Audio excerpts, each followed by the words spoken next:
Hello friends, welcome to Xmart study 2.0 YouTube channel. तो साथियों, SSC GD constable exam 2024 के लिए आज बहुत ही महत्वपूर्ण प्रश्न देखेंगे क्लास में।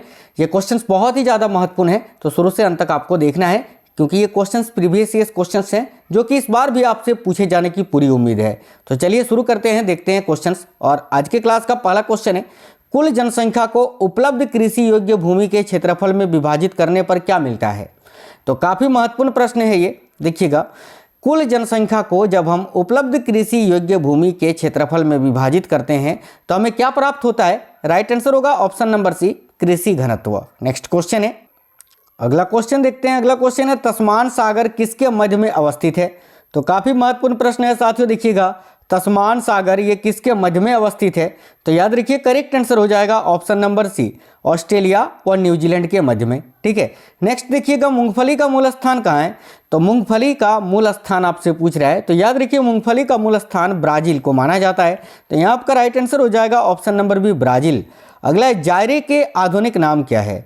यानी जायरे का आधुनिक नाम आपसे पूछा जा रहा है कि क्या है। तो देखिए, जायरे को अभी जो है ना कांगो गणराज्य के नाम से जाना जाता है साथियों, याद रखिए कांगो गणराज्य। अगला है, समुद्री समीर बहती है किस समय। तो याद रखिएगा, समुद्री समीर जो होता है यह हमेशा दिन के समय बहती है। तो करेक्ट होगा ऑप्शन नंबर ए, दिन के समय। नेक्स्ट क्वेश्चन है, ब्रह्म सत्य है और जगत मिथ्या, भ्रम या माया है, यह किसकी उक्ति है। यानी इस कथन को किसने कहा था कि ब्रह्म सत्य है और जगत मिथ्या है। तो देखिए, इस कथन को कहा था शंकराचार्य ने। तो करेक्ट होगा option number A, Shankaracharya. Next question देखिए, अगला है, भारतीय रेलवे को सर्वाधिक राजस्व किससे प्राप्त होती है। तो साथियों ध्यान दीजिए, भारतीय रेलवे को सर्वाधिक राजस्व की प्राप्ति किससे होती है।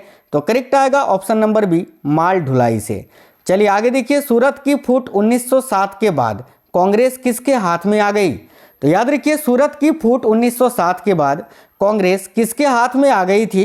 तो यहाँ आपका राइट आंसर होगा नरम दल वालों के हाथ में। ठीक है, नरम दल वालों के हाथ में, ऑप्शन नंबर बी करेक्ट होगा। अगला है, देश के लिए राष्ट्रीय आय का पहला अनुमान किसने तैयार किया था। तो काफी महत्वपूर्ण प्रश्न है ये। देखिए, देश के लिए राष्ट्रीय आय का पहला अनुमान किसने तैयार किया था। तो the grand old man of India दादा भाई नौरोजी ने। साथियों, आप लोग वीडियो को एक लाइक जरूर कर दीजिए जिन्होंने लाइक नहीं किया है, और प्लीज अपने सभी दोस्तों तक जरूर शेयर करिएगा। देखिए, किस गवर्नर के कार्यकाल के दौरान 1921 ईस्वी में कलकत्ता में विक्टोरिया मेमोरियल हॉल का निर्माण कार्य पूरा हुआ। तो भाई ध्यान से देखिए, किस गवर्नर के कार्यकाल के दौरान 1921 ईस्वी में कलकत्ता में विक्टोरिया मेमोरियल हॉल का निर्माण कार्य पूरा हुआ। तो करेक्ट होगा लॉर्ड रीडिंग के समय में, ऑप्शन नंबर डी। आगे देखिए, भारत में राष्ट्रीय राजमार्गों की संख्या कितनी है। तो भाई ध्यान दीजिएगा, भारत में राष्ट्रीय जलमार्ग है ना, माफ करना, जलमार्गों की संख्या पूछा है। तो याद रखिए जो कि 6 है, 6, ऑप्शन नंबर बी 6 करेक्ट होगा। हड़प्पा के काल का तांबे का रथ किस स्थान से प्राप्त हुआ। तो हड़प्पा के काल का जो तांबे का रथ है ना, वो किस स्थान से प्राप्त हुआ है। तो दैमाबाद से साथियों, याद रखिए ऑप्शन नंबर सी, दैमाबाद। अगला है, भारत सरकार के बजट के कुल घाटे का सबसे अधिक योगदान क्या है। तो देखिए, भारत सरकार के बजट के कुल घाटे का सबसे अधिक जो योगदान है वो है राजकोषीय घाटा का, option number B right answer होगा। अगला है, संविधान सभा ने प्रारूप यानी मसविरा समिति की नियुक्ति कब की थी, जिसके अध्यक्ष कौन थे प्रारूप समिति के। तो डॉक्टर BR अम्बेडकर। और इसकी नियुक्ति कब की गई थी। तो याद रखिए 29 अगस्त 1947 को, ऑप्शन नंबर सी। अगला क्वेश्चन देखिएगा, तो नेक्स्ट क्वेश्चन है साथियों, भारतीय संविधान के किस अनुच्छेद द्वारा निम्न दुर्बल वर्गों को शिक्षा संबंधी सुरक्षा प्रदान की गई है। तो देखिए राइट होगा अनुच्छेद 46 के द्वारा, आर्टिकल 46। आगे देखिए, इस्लामी रहस्यवादी आंदोलन को क्या कहा जाता है। साथियों याद रखिएगा, इस्लामी रहस्यवादी आंदोलन को क्या कहा जाता है। तो सूफी आंदोलन, ऑप्शन नंबर ए राइट है, सूफी आंदोलन। अगला है, अनवार ए सुहेली ग्रंथ किसका अनुवाद है। तो देखिए, अनवार ए सुहेली ग्रंथ जो है ये किसका अनुवाद है। याद रखिएगा ऑप्शन नंबर ए करेक्ट होगा, पंचतंत्र का। नेक्स्ट क्वेश्चन है, भक्त तुकाराम कौन से मुगल सम्राट के समकालीन थे। तो देखिए, भक्त तुकाराम जो थे ना, ये कौन से मुगल सम्राट के समकालीन थे। तो राइट होगा ऑप्शन नंबर सी, जहांगीर के। आगे देखिए, भारत के निम्नलिखित राष्ट्रपतियों में से कौन ट्रेड यूनियन आंदोलन से संबंध रहा। तो देखिए, भारत के निम्नलिखित राष्ट्रपतियों में से कौन है जो कि ट्रेड यूनियन आंदोलन से संबंधित थे। तो करेक्ट होगा BB Giri, option number A. आगे देखिए, नागरिक सेवाओं के लिए प्रतियोगी परीक्षा प्रणाली को सिद्धांततः कब स्वीकार किया गया था? ये क्वेश्चंस बहुत ही अच्छे लेवल के हैं साथियों, है ना। देखिएगा, तो नागरिक सेवाओं के लिए प्रतियोगी परीक्षा प्रणाली को कब से स्वीकार किया गया था? तो राइट आंसर होगा ऑप्शन नंबर बी, 1853 में। आगे देखिए, नेक्स्ट है, भारत में गेहूं का सर्वाधिक उत्पादन करने वाला राज्य कौन सा है? तो याद रखिएगा, भारत में गेहूं का सर्वाधिक उत्पादन करने वाला राज्य है Uttar Pradesh. Option number C correct answer हो जाएगा। आगे नेक्स्ट क्वेश्चन देखिएगा, नेक्स्ट है, निजी क्षेत्र में देश का प्रथम निर्यात प्रोसेसिंग क्षेत्र कहाँ स्थापित किया गया था? तो काफी अच्छा क्वेश्चन है। निजी क्षेत्र में देश का प्रथम निर्यात प्रोसेसिंग क्षेत्र जो है ना, ये सूरत में स्थापित किया गया था। तो राइट होगा ऑप्शन नंबर डी, सूरत। अगला है, विश्व के अभ्रक व्यापार में भारत का योगदान कितना है?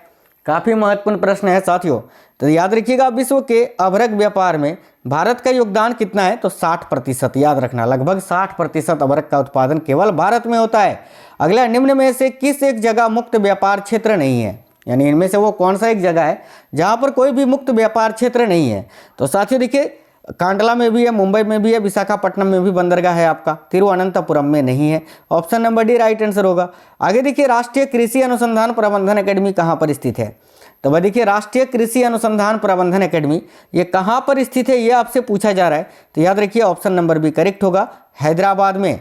ठीक है, चलिए नेक्स्ट क्वेश्चन है, देखिएगा, खनिज तेल खपत की दृष्टि से विश्व का दूसरा देश कौन सा है? तो वह देखिए, खनिज तेल खपत की दृष्टि से विश्व का दूसरा देश पूछा है आपसे, कौन सा है? पहला तो अमेरिका है, और दूसरा है चीन, और तीसरा है भारत। आगे नेक्स्ट है, निम्न में से कौन सी समिति बैंकिंग क्षेत्र में सुधारों से संबंधित रही? तो देखिए, इनमें से वो कौन सी समिति है जो बैंकिंग क्षेत्र में सुधारों से संबंधित है? तो करेक्ट होगा ऑप्शन नंबर बी, नरसिंघन समिति। आगे देखिए, भारत का वह राज्य जो अनाज उत्पादन में अधिकतम अंशदान करता है। काफी अच्छा क्वेश्चन है साथियों। तो भारत का वह राज्य जो अनाज उत्पादन में अधिकतम अंशदान करता है, करेक्ट होगा option number D, Uttar Pradesh. और यही अगर आपसे पूछे भारत का अन्न भंडार किस राज्य को कहा जाता है, तो फिर करेक्ट हो जाएगा पंजाब को। आगे देखिए, भारत में पहली मुद्रण मशीन की स्थापना किसने की थी? तो देखिएगा, भारत में पहली मुद्रण मशीन की स्थापना किसने की? तो करेक्ट होगा ऑप्शन नंबर ए, पुर्तगालियों ने। अगला है, हरिकेली नाटक के रचयिता कौन है? तो देखिए, हरिकेली नाटक जो है ना, इसकी रचना किसने की है? तो विसल देव ने। याद रखिए, इनका पूरा नाम था चौहान शासक विग्रहराज चतुर्थ। ठीक है, और इनको विसल देव के नाम से भी जाना जाता था। आगे देखिए, हंटर कमीशन की रिपोर्ट में किसके विकास पर विशेष जोर दिया गया था? तो भाई देखिएगा, हंटर कमीशन की रिपोर्ट में किसके विकास पर विशेष जोर दिया गया था? राइट होगा ऑप्शन नंबर ए, प्राथमिक शिक्षा पर। आगे देखिए, मौर्य उत्तर काल में किसने भारत में हिंद यूनानी राज्य की स्थापना की थी? तो देखिएगा, मौर्य उत्तर काल में किसने भारत में हिंद यूनानी राज्य की स्थापना की थी?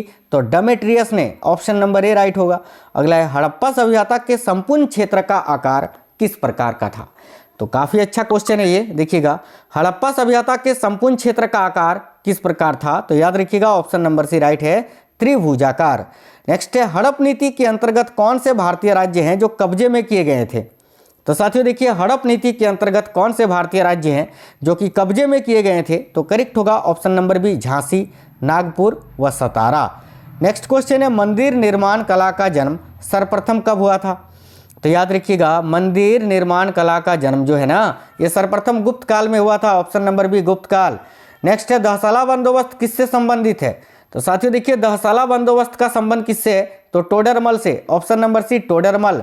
आगे नेक्स्ट क्वेश्चन है, मोहम्मद गोरी ने 1175 ईस्वी में भारत पर पहला आक्रमण किस राज्य के खिलाफ किया? तो देखिए भाई, मोहम्मद गोरी ने 1175 ईस्वी में भारत पर पहला आक्रमण जो किया था, वो किस राज्य के खिलाफ किया था? तो मुल्तान के खिलाफ, जहां पर करमाती शासक थे। ठीक है, आगे देखिए, जैन साहित्य का संकलन किस भाषा व लिपि में है? तो जैन साहित्य का संकलन जो है वो देखिएगा, एक तो सबसे पहले तो प्राकृत भाषा में है और अर्धमागधी लिपि में है। तो राइट आएगा ऑप्शन नंबर बी, याद रखिएगा। आगे देखिए, शेर शाह के बचपन का नाम क्या था? यानी शेर शाह सूरी जो थे ना, उनका बचपन का नाम आपसे पूछा जा रहा है। तो याद रखिएगा, फरीद खां था। ऑप्शन नंबर ए, फरीद खां। आगे देखिए, मुगल सत्ता की पुनर्स्थापना हुमायूं ने कब की थी? तो भाई देखिएगा, मुगल सत्ता की पुनर्स्थापना हुमायूं ने की थी, और कब की थी ये आपसे पूछा जा रहा है। तो 1555-56 ईस्वी में। ऑप्शन नंबर बी करेक्ट होगा। अगला है, बक्सर का युद्ध जो देखिए, बक्सर का युद्ध जो कि 1764 के समय दिल्ली का शासक कौन था? अब देखिए, बक्सर का जो युद्ध है ये 1764 में हुआ था। आपसे पूछ रहा है उस समय दिल्ली का शासक कौन था? तो करेक्ट होगा option number D, Shah Alam द्वितीय। नेक्स्ट है, एलोरा के प्रसिद्ध कैलाश मंदिर का निर्माण किसने कराया था? तो साथियों देखिए, एलोरा के प्रसिद्ध कैलाश मंदिर का निर्माण जो है वो कृष्ण प्रथम ने कराया था। तो करेक्ट है ऑप्शन नंबर बी, याद रखिएगा। सारे जहां से अच्छा हिंदुस्तान हमारा के रचनाकार आपसे पूछ रहे हैं कि कौन है, तो याद रखिए राइट आंसर होगा मोहम्मद इकबाल। तो ऑप्शन नंबर बी यहां आपका राइट आंसर हो जाएगा। अगला क्वेश्चन है, शेरशाह की महानता का द्योतक क्या है? तो देखिए, शेरशाह सूरी की महानता का द्योतक आपसे पूछ रहा है, तो याद रखिए उन्होंने प्रशासनिक सुधार कराया था, यही उनका महानता का द्योतक है। करेक्ट आएगा ऑप्शन नंबर सी। आगे देखिए, बागानी कृषि की दृष्टि से सर्वाधिक महत्वपूर्ण प्राकृतिक प्रदेश कौन सा है? तो भाई देखिए, बागानी कृषि की दृष्टि से सर्वाधिक महत्वपूर्ण प्राकृतिक प्रदेश कौन सा है? तो साथियों याद रखिएगा करेक्ट होगा ऑप्शन नंबर बी, विषुवतीय प्रदेश। ठीक है, आगे नेक्स्ट क्वेश्चन ये रहा, माउंट एटना ज्वालामुखी किस द्वीप पर स्थित है? तो देखिएगा, माउंट एटना नामक ये जो ज्वालामुखी है ये किस द्वीप पर स्थित है साथियों? तो देखिए करेक्ट आंसर हो जाएगा ऑप्शन नंबर बी, सिसिली द्वीप पर। ठीक है, नेक्स्ट है, टोर्नेडो का मुख्य संबंध किससे है? तो देखिए, टोर्नेडो का मुख्य संबंध आपसे पूछ रहा है कि किससे है, तो याद रखिए करेक्ट होगा उत्तरी अमेरिका से। तो करेक्ट आ जाएगा ऑप्शन नंबर ए, उत्तरी अमेरिका। अगला, यूरोप की कौन सी नदी कोयला नदी के नाम से जानी जाती है? तो देखिए, यूरोप की वो कौन सी नदी है साथियों जिसको कोयला नदी के नाम से जानते हैं? राइट आएगा ऑप्शन नंबर बी, राइन नदी। आगे देखिए, क्षेत्रफल की दृष्टि से विश्व का सबसे बड़ा नदी डेल्टा कौन सा है? तो क्षेत्रफल की दृष्टि से विश्व का सबसे बड़ा जो नदी डेल्टा है वो है सुंदरवन का delta. Option number B right है। अगला है और अंतिम क्वेश्चन इसी को करेंगे। तो देखिए, अगला क्वेश्चन है कि वे उद्योग जो स्थानीय कच्चे मालों का उपयोग करते हैं निम्न में से क्या कहलाते हैं? तो देखिए, वे उद्योग जो स्थानीय कच्चे मालों का उपयोग करते हैं निम्न में से वो क्या कहलाते हैं? तो देखिए राइट आंसर है ऑप्शन नंबर सी, कुटीर उद्योग। याद रखिएगा option number C correct answer हो जाएगा। तो बहुत ही महत्वपूर्ण प्रश्न थे एसएससी जीडी कांस्टेबल के लिए, आपके लिए। तो क्लास कैसा लगा है जरूर कमेंट बॉक्स में बताइए। क्लास को एक लाइक शेयर कर देना, और नए साथी अगर आप में से कोई भी हैं तो साथियों चैनल को सब्सक्राइब कर लीजिए और बेल आइकन को ऑन कर लेना, इससे हर क्लास का नोटिफिकेशन आपको आएगा। चलिए तो मिलते हैं नेक्स्ट वीडियो में, तब तक बिल्कुल स्वस्थ रहें। जय हिंद सभी साथियों को, वंदे मातरम।